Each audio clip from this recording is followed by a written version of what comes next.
নমস্কার বন্ধুরা, welcome to my YouTube channel career guide India. আজ আমরা কথা বলতে চলেছি সনকা মেডিকেল কলেজ সম্বন্ধে। আজকের আমরা এই ভিডিওতে এই কলেজের সম্বন্ধে আলোচনা করব। এই কলেজটি কত সালে প্রতিষ্ঠিত হয়েছে এবং এই কলেজটি ওয়েস্ট বেঙ্গল রাজ্যে কোথায় অবস্থিত এবং এই কলেজটি এমবিবিএস পড়তে গেলে তোমাদের কত টাকা খরচ হতে পারে এবং এই কলেজের এমবিবিএসের সিট সংখ্যা কটি এবং এই কলেজটির নিজস্ব হসপিটাল রয়েছে না কোন হসপিটালের সঙ্গে যুক্ত রয়েছে, এ টু জেড বিষয় নিয়ে আমরা আলোচনা করব। চলো দেরি না করে ভিডিওটা শুরু করা যাক। তাহলে আমরা প্রথমে আলোচনা করি এই কলেজটি কত সালে প্রতিষ্ঠিত হয়েছে এবং এই কলেজটি কোথায় অবস্থিত। এই কলেজটি 2019 সালে প্রতিষ্ঠিত হয়েছে এবং এই কলেজটি ওয়েস্ট বেঙ্গল রাজ্যের দুর্গাপুরে অবস্থিত এবং এই কলেজটির ফুল নাম হচ্ছে Shri Ramakrishna institute of medical science and Sonka hospital এবং এই কলেজটি West Bengal university of health science দ্বারা অনুমোদিত। এরপর আমরা আলোচনা করে নিই এই কলেজ থেকে এমবিবিএস কোর্স করতে গেলে তোমাদের কত টাকা খরচ হতে পারে এবং এই কলেজে এমবিবিএসে কটি সিট রয়েছে। এই কলেজে এমবিবিএসের সিট রয়েছে 150টি এবং তোমরা যদি এই কলেজ থেকে এমবিবিএস কোর্স করতে চাও তোমাদের কত টাকা খরচ হতে পারে।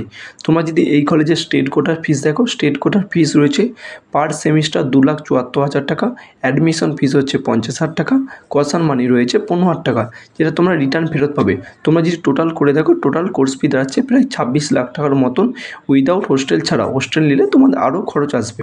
এবং তোমরা যদি এই কলেজে ম্যানেজমেন্ট কোটার ফিস দেখো, তোমাদের ম্যানেজমেন্ট কোটার ফিস রয়েছে পার সেমিস্টার হচ্ছে 10,94,000 টাকা, অ্যাডমিশন ফিস হচ্ছে 50,000 টাকা, কশন মানি রয়েছে 15,000 টাকা, যেটা তোমরা রিটার্ন ফেরত পাবে। এবং তোমরা যদি টোটাল কোর্স দেখো, টোটাল করে দেখো তোমাদের প্রায় টোটাল কোর্স ফিস দাঁড়াচ্ছে প্রায় 98 লাখ টাকার মতন উইদাউট হোস্টেল ছাড়া। হোস্টেল নিলে তোমাদের আরও খরচ আসবে। এবং তোমরা যদি এই কলেজে এনআরআই কোটার ফিস দেখো, তোমরা যদি এই কলেজে এনআরআই কোটার ফিস দেখো, এনআরআই কোটার ফিস রয়েছে প্রায় 1.5 কোটি টাকার মতন। এরপরে আমরা আলোচনা করে নেব এই কলেজে হসপিটাল এবং ক্লাসরুম এবং ক্যাম্পাস কীরকম। এই কলেজে নিজস্ব হসপিটাল রয়েছে এবং এই হসপিটালটি 700 বেডের হসপিটাল এবং এখানে বহু পেশেন্ট ফ্লো ভালো, এখানে রোজ বহু পেশেন্ট আসে এবং এই হসপিটালটি কোভিডের সময় ব্যবহার করা হয়েছিল।